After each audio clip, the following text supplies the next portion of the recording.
Здравствуйте, или здравствуй. Меня зовут Dan, and this is the third video in a beginning introduction into the Russian language and really examining the alphabet. So we've already talked about the Russian language somewhat, and then we have gone over in this playlist or series, and if you've just running into this video sort of in the middle of the internet and you want to start from the beginning, if you see the About section, there should be a link to the actual playlist series. But we've already begun going through the alphabet bit by bit. A lot of people find the alphabet somewhat intimidating if they decide that they want to learn Russian. It's really not. You just spend a few minutes each day with each letter, take them in short blocks, memorize them. Some of language is memorization. And yeah, you can pick it up probably within a couple of weeks.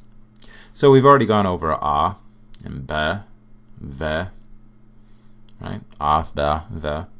Those are the first three letters of the Russian alphabet. We can go over three more. We'll take three more here.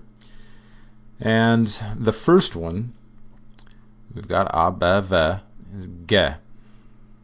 Okay, this is a hard G sound. It never, in English, when we have the G sound, it can either sound like, well, G, j, zh, like very soft, right? That is never the case in Russian. The g is always, always hard. So what we're saying is this letter is never like the G in the English word for gym, like I'm going to go work out in the gym. Never, ever like that.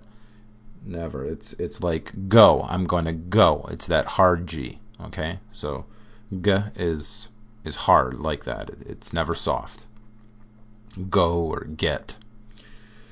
All right, so that is the g, and the uppercase and the lowercase look very similar. It's just a little bit smaller.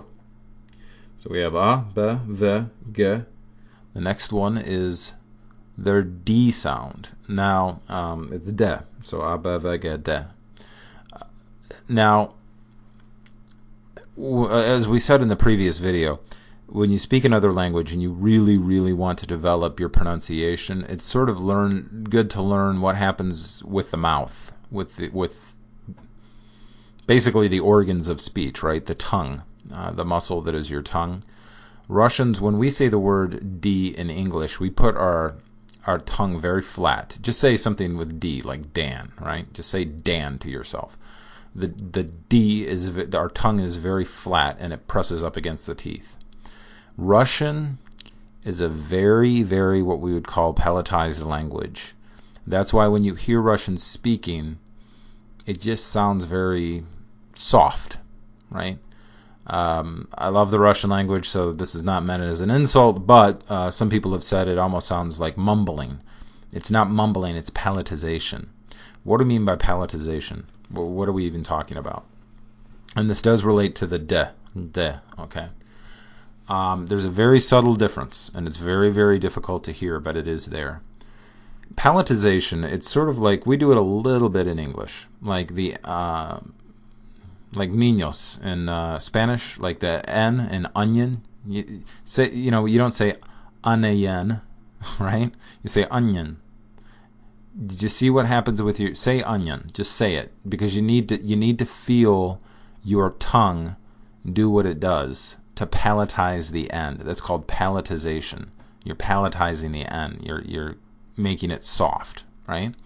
So English hardly has any palatization whatsoever, unless we have the Y sound, but it's the Y sound, right?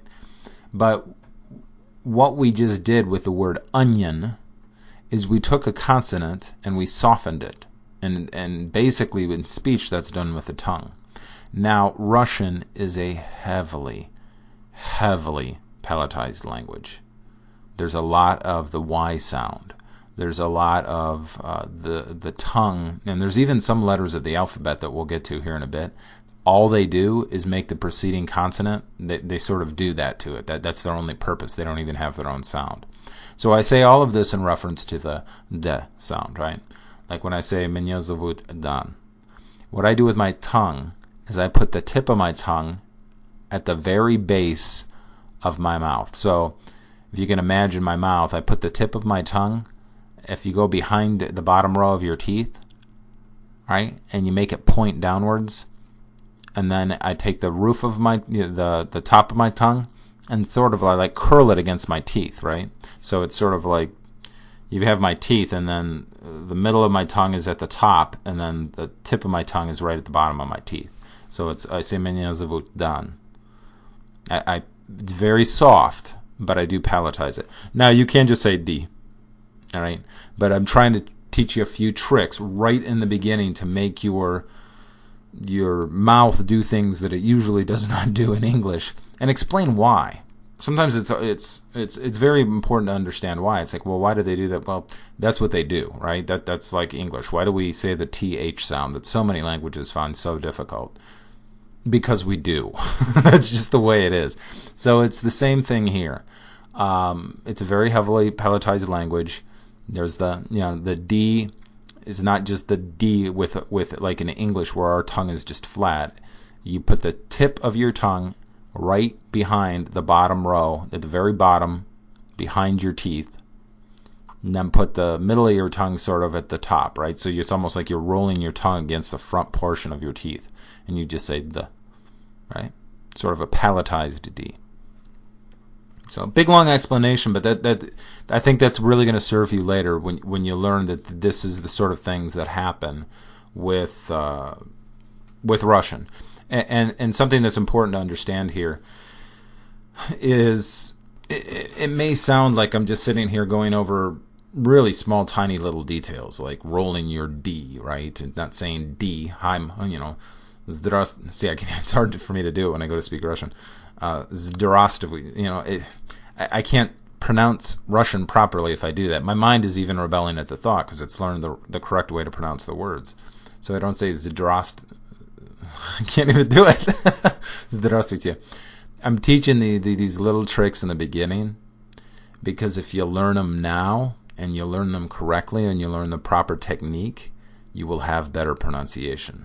Everybody, when they go to speak another language, you want to not have as strong an English accent, right? Whenever we as Americans or English speakers, wherever, whatever country by which we speak English, we don't want to go into another country or speak to someone of that land and sound so American or so English or so Australian, right? We want to come across very clearly. We want them to compliment us on our attempt to learn their language. So that's why I'm sort of stressing this, is you learn these little nuances, these techniques early on, then you don't learn bad habits. It's like when you're learning to play the guitar, right? When I learned to play the guitar, I developed a lot of bad habits. I wasn't holding the neck properly. The proper stance was with the thumb at the bass. I wasn't doing that, and it took me a long, long time to relearn the correct way to do it because I had learned a bad habit. So it's the same thing in language. That's why I'm going over these subtle little differences that you need to learn to do with your tongue, like with the de. And we'll do more of these in the alphabet. So that's the explanation of why we're doing this so much. Let's review. What do we have in the alphabet thus far? We have A, B, V, V. Remember, your top teeth go at the bottom of your inner lip. So V. And what do we have? A, B, V, G, D. All right, and then we're going to do the last letter of this little series, which is, it looks like the English E, right? It's not. This is one of their vowels, and it's a Y sound. Most of their vowels, have a Y sound to it. So this letter is yeah. It sounds just like if you said, yes, the English word for yes, yeah, it's exactly the same. Yes, yeah. Or I'm not there yet. The English word for yet, it's the exact same. Yeah. All right. So there we have it. We have A, B, V, G, D, yeah. Now you know 6 letters of the Russian alphabet, and that concludes this particular video. Review it. Even that part where I'm sitting there just yabbering on in the middle, review it. It's important to review. It's important to be consistent. when learning a language. A little bit. You don't need to learn how to say, all of the greetings and the nuances between здравствуйте and здравствуй and привет. You don't need to learn those nuances. But you do need to be consistent each and every day. So review these videos, or even go to the beginning of the playlist and start to play the whole thing again. Don't forget the word that we have learned to date, the word for water, which is voda. So there we go. All right. Well, I haven't got to the next letter. We'll do that in the next video.